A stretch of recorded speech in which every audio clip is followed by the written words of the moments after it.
Today we will discuss chapter number 13।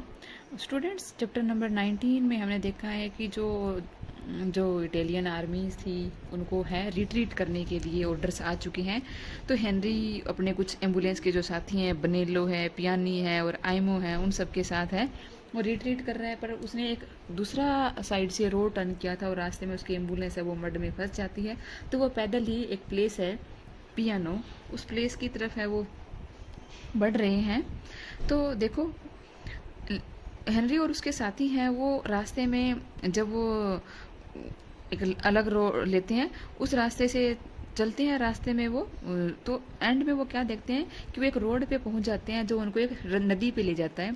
There were a long line of abundant truck, उस पे बहुत सारे truck होते हैं, कार्ट्स होते हैं और road leading up to the bridge, और सारे के सारे उस रोड पे जो कि ब्रिज की एक पुल की तरफ जा रहा था जो उस रिवर के ऊपर बना हुआ था।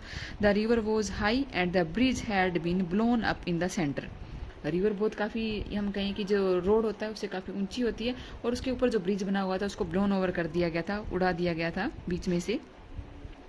दे went up on the bank looking for a place to cross. तभी वो एक नदी के बैंक पे चढ़ते हैं क्योंकि वो काफ़ी ऊंची है और देखते हैं कि कोई प्लेस उनको मिल जाए क्रॉस करने के लिए। After walking some distance they came to the railway bridge. वो एक रेलवे ब्रिज पे आते हैं which was intact. Intact means वो रेलवे ब्रिज है वो बंद ही था, उसको ओपन नहीं किया गया अभी। Henry told his companion, Henry अपने साथियों को बताता है दैट कि he would cross the bridge first, कि पहले उस ब्रिज पे वो जाएगा ताकि यदि वो ब्रिज में कोई प्रॉब्लम है तो कहता है तो उनको उन लोगों को पता चल जाए। वो कहता है कि अगर मैं उस ब्रिज को पार कर जाऊं तो तुम मुझे फॉलो करना, ठीक है।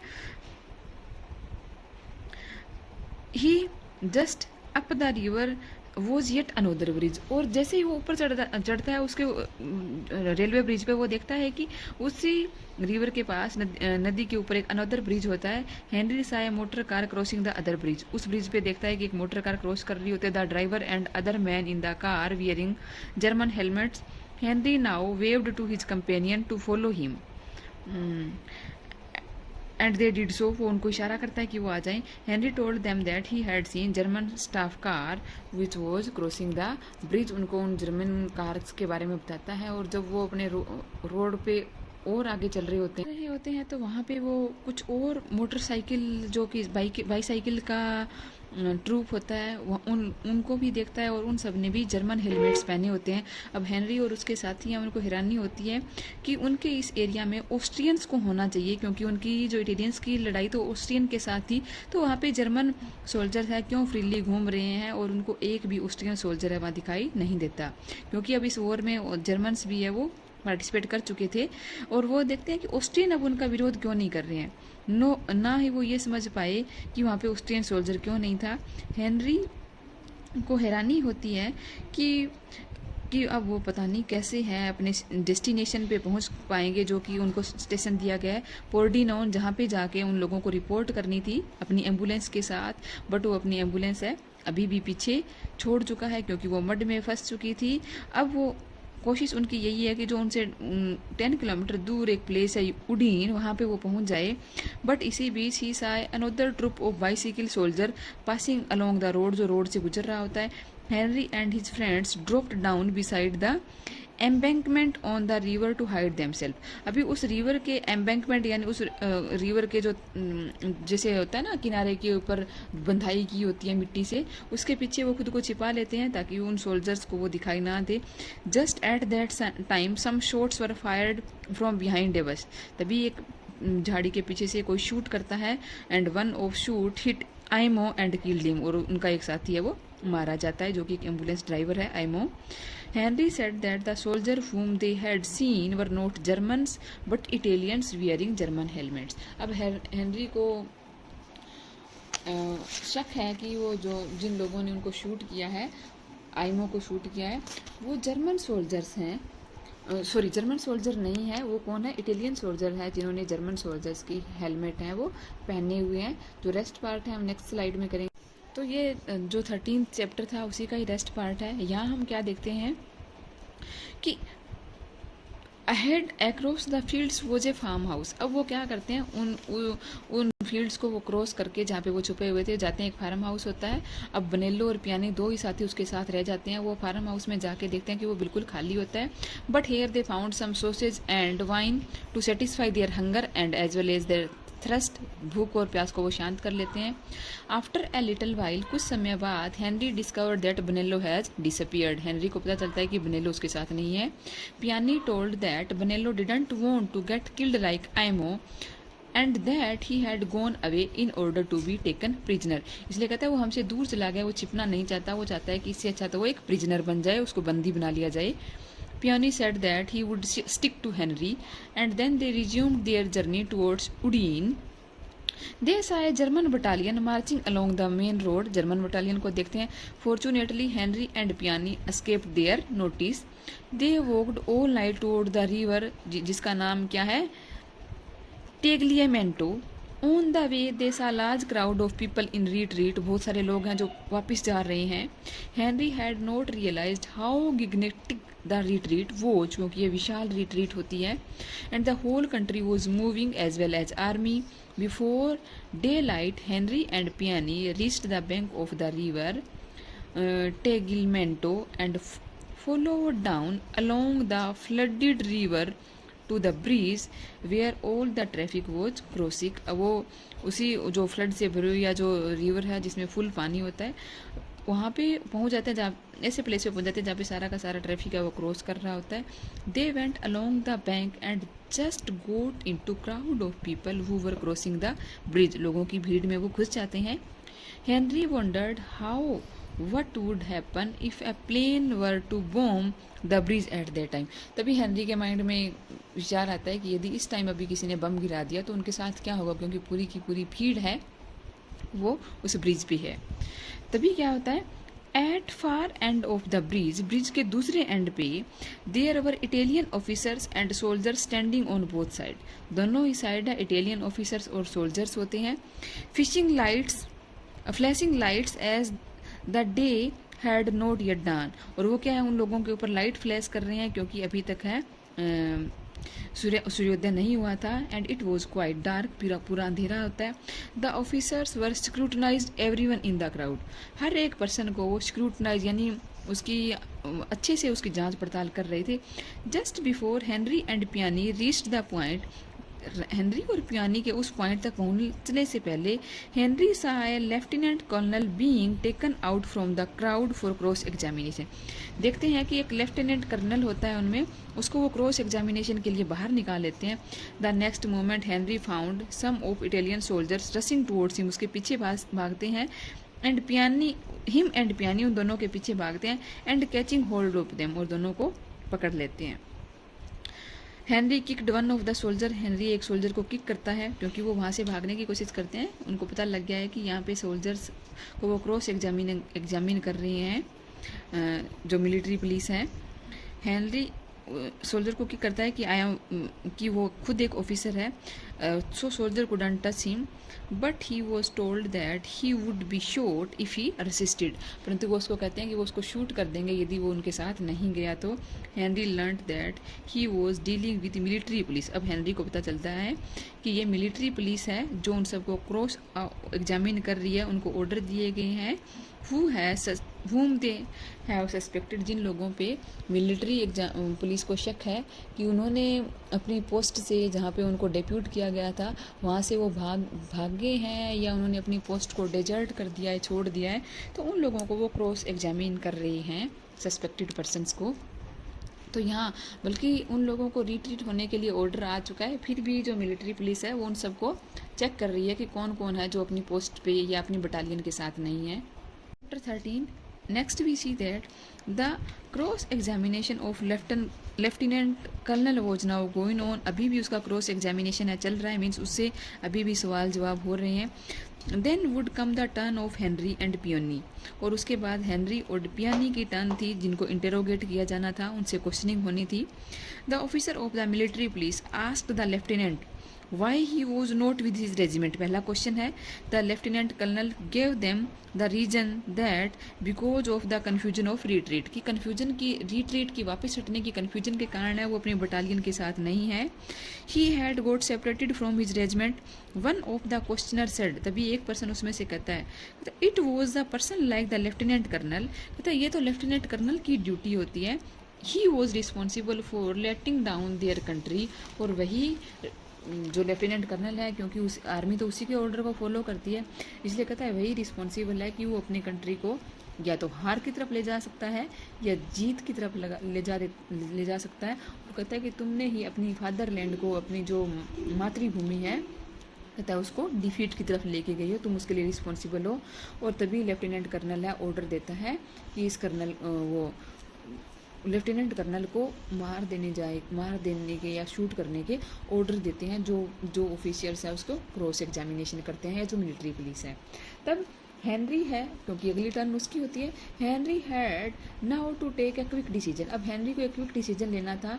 उसको ये ऑब्वियस था कि ही टू वुड बी शूट, उसको भी शूट किया जाएगा after a brief cross examination on A charge of having deserted his post, क्योंकि उसके ऊपर भी यही चार्ज है, क्योंकि वो भी अपनी पोस्ट से पीछे हट चुका है, रिट्रीट हो चुका है। And he was not a deserter, परंतु अभी भी वो डिजर्टर नहीं है, क्योंकि उसको ऑर्डर मिले थे, बट मिलिट्री पुलिस है, they were never accepted his plea, कि उसकी इस दलील को वो नहीं सुनेंगे। विदाउट एनी फर्दर रिफ्लेक्शन और thought he made a sudden dash, वो थोड़ा सा रिवर की तरफ बढ़ता है, एंड जंप्ड इनटू इट, और उसमें जंप कर देता है। He heard some shoots being fired at him, और उसको सुनाई देता है कि कुछ लोगों ने उसके पीछे शूट किया है, आर्मी ऑफिशियल्स ने, बट वो पानी के अंदर काफ़ी सेफ होता है। आफ्टर ए मिनट और सो, 1-2 मिनट के बाद फिर वो सरफेस पे आता है, थोड़ा सांस लेता है और फिर वापस पानी के अंदर चला जाता है। उसने पूरे के पूरे अपने क्लोथ्स हैं, बूट्स हैं पहने हुए हैं। लकीली तभी उसको जब वो दोबारा से सेकंड टाइम सरफेस पे आता है, वो देखता है कि उसको एक टिम्बर, एक लकड़ी का एक पीस दिख जाता है। अब वो उसके सहारे है, काफ़ी दूर तक है, उस पानी के ऊपर तैर के चला जाता है, और नदी का बहाव है वो बहुत अधिक फास्ट होता है, बहुत जल्दी वो उस प्लेस से काफ़ी दूर जा चुका होता है। तो यहाँ पे देखते हैं कि किस तरीके से अपनी क्विक डिसीजन के कारण हेनरी है वो मिलिट्री पुलिस के हाथों से छूट करके भाग जाता है। After 31 and 32 we see that after plunging into the river Henry was lucky to have found a heavy timber, उसको एक टिम्बर मिल जाता है to hold on. So for some time he floated down the river with the current, वो river के अंदर ही बहता रहता है। बाय द डॉन, सूर्योदय तक, after a good deal of struggle he was able to get on the shore, काफ़ी struggle के बाद वो किनारे पर आ जाता है। And he took off his clothes and wrung them up, उनको निचोड़ता है। Then he walked through the countryside, अब वो गाँव की तरफ या कंट्री साइड की तरफ चला जाता है, crossing the fields and going the to north till he saw a railway freight train, अब रेलवे की एक फ्रेट ट्रेन देखता है वहाँ पे। फ्रेट ट्रेन कौन सी होती है, जो मालगाड़ी होती है, उसको देखता है। Passing by he manage to jump on the train, किसी तरह वो उस ट्रेन में कूद जाता है। Fortunately the guard on the freight train didn't notice him. The forehead hit something, उसके माथे पे किसी चीज़ की लगती है, and it felt blood on his face. He crawled under the canvas, जिससे वो उसके अंदर जो सामान है ढका होता है उसके नीचे चला जाता है। And quietly lay by the side of guns on the train, as he had no handkerchief he washed his blood from his forehead with the rain water that dripped from the canvas, जो canvas से पानी टपक रहा होता है बारिश का, उससे वो अपना फोरहेड साफ करता है। And then wiped it clean with the sleeve of his coat as the train was going towards Mestre, अब मेस्ट्रे नाम के प्लेस की तरफ जा रही है। तो Henry decided to jump off the train because it got there lest he should be discovered, क्योंकि यहाँ पे उसको खतरा है कि वो डिस्कवर हो जाएगा, पहचान लिया जाएगा। So lying on the floor on the railway wagon, अब जो रेलवे वैगन है जो रेलवे का चलती है उसके फ्लोर पे यानी रेलवे के ट्रैक पे, with the guns by he side under the canvas, canvas के अंदर, उसके अंदर जहाँ पे वो लेटा हुआ था रेलवे के फ्लोर पे उस ट्रेन पे, विद द गन्स के साथ। Henry felt wet cold and very hungry, his knees stiff, उसके घुटने पे हल्की सी चोट है बट उसको ट्रबल नहीं दे रही है। डॉक्टर वेलेंट्री ने उसका बहुत अच्छा ऑपरेशन किया था, जिसके कारण है वो कितनी लंबी डिस्टेंस है वो पैदल चल के करता है। उसके बाद उसने पूरी की पूरी नाइट है रिवर के अंदर उसने फ्लोटिंग की है, परंतु हेनरी की नहीं है, वो प्रॉपर तरीके से उसकी काम कर रही है। अब Henry thought of Catherine and he realised that he would go crazy if he thought too much about her. He wondered what would happen to his colleague and his family in America. They would think regarding his fate, वो सोचता है कि वो उसके बारे में भी सोच रहे होंगे उसके family member. Then he would probably be supposed to have been drowned. कहता है वो शायद अंदाज़ा लगा रहे होंगे कि हेनरी डूब गया होगा या वो युद्ध में मारा गया होगा ना, या उसके साथ कुछ और रीज़न रहा होगा. He wondered what had happened to the priest. जो priest उसको मैच में मिलता था उसके साथ क्या हुआ है, रिनाल्डी के साथ क्या हुआ है, सब हैं उसको वहाँ पे लेटे लेटे याद आए हैं, क्योंकि ये रिनाल्डी है वो एक सिफिलिस नाम की एक डिजीज़ से वो सफ़र कर रहा था, तो उसको उसकी भी थोड़ी याद आ रही है. सो इस चैप्टर में हम दोनों चैप्टर में क्या देखते हैं कि इन चैप्टर 31 में तो जस्ट वो जो रिवर में फ्लोट करके आ रहा होता है वही दिखाया गया, और चैप्टर 32 में वो जो ट्रेन में ट्रेवल करता है जो मिस्ट्री की तरफ जा रही है ना, परंतु तभी वो सोचता है कि वो खतरे से बाहर है.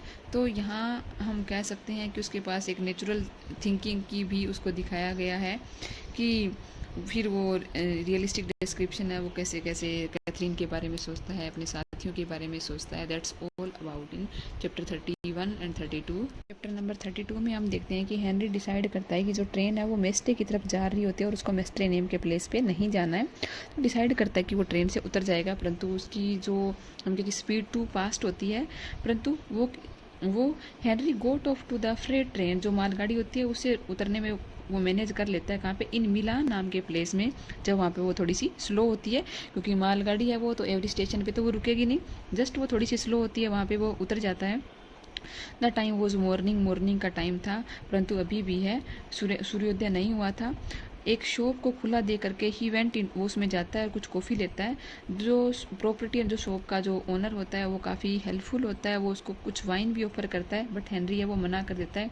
He also said that if Henry was in trouble he could stay in he shop for any length of time. उसको ऑफर करता है कि यदि वो किसी खतरे में है तो कुछ समय के लिए वो यहाँ रुक सकता है. But Henry said that he was not in trouble. After taking coffee Henry hired a carriage and went to the hospital, क्योंकि मिलान ही वो प्लेस है जहाँ पे जो कैथरीन है वो एज ए नर्स हॉस्पिटल में काम कर रही होती है. But at the hospital he was told that Catherine and other nurse named Ferguson had left Milan and gone to Stresa 2 days before, कि वो 2 दिन पहले ही स्ट्रेसा के लिए निकल चुकी है. Now Henry then got in to the carriage में फिर बैठता है and drove to the lodgings of Simmons and one of the man who was studying singing. और अब हेनरी किसी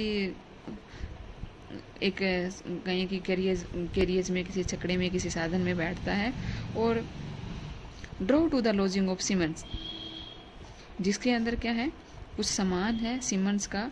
and one of the man, और कौन है वो सीमंस, एक मैन है जो कि सिंगिंग की स्टडी कर रहा है, वो भी काफ़ी कोर्डियल टाइप का पर्सन होता है, और वो हेनरी को बताता है कि क्या वो किसी फिक्स में है, किसी खतरे में. He asked Simmons the procedure that was to be followed if one wanted to go to Switzerland.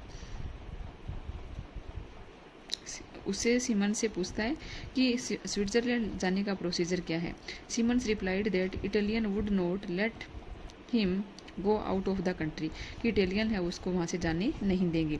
If he manage to reach Switzerland, और वो किसी तरीके से स्विट्जरलैंड पहुँच गया, then Swiss wouldn't bother him much, तो स्विच पर्सन है ये, स्विट्जरलैंड के लोग हैं, वो भी उसकी ज़्यादा परवाह नहीं करेंगे.